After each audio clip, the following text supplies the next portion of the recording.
Tell me, do you know my Lady Sylvia? She that your worship loves. What?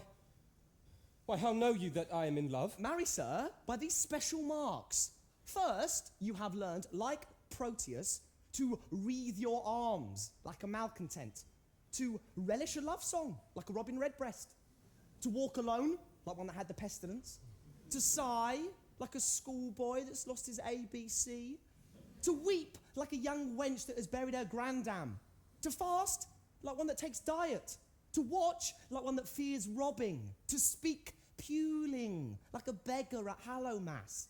You were once, when you laughed, to crow like a cock. When you walked, to walk like one of the lions. When you fasted, it was presently after dinner. When you looked sadly, it was for want of money. And now, you are metamorphosed with a mistress that when I look on you, I can hardly think you my master. Are all these things perceived in me? They are all perceived without you. Without me, they cannot. Nay, without you, that's certain. For without you were so simple, none else would.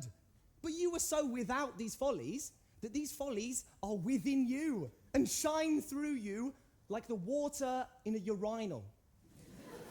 That not an eye that sees you, but is a physician to comment on your malady. But tell me, do you know my Lady Sylvia? She that you gaze on so as she sits at supper. Hast thou observed that? Even she, I mean. Why, sir, I know her not.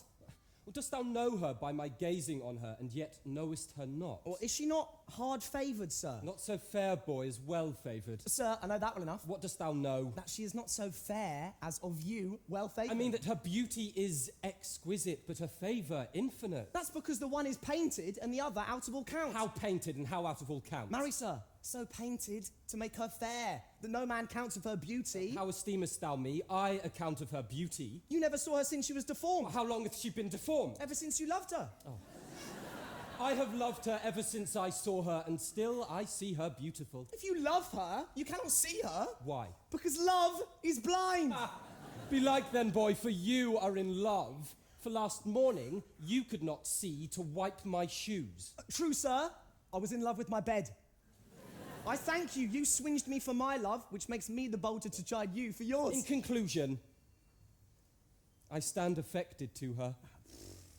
Last night she enjoined me to write some lines to one she loves. And have you? I have. Are they not lamely writ? No, boy, but as well as I can do them. Ooh. Oh, peace, here she comes. Oh, excellent motion. Oh, exceeding puppet. Now he will interpret to her.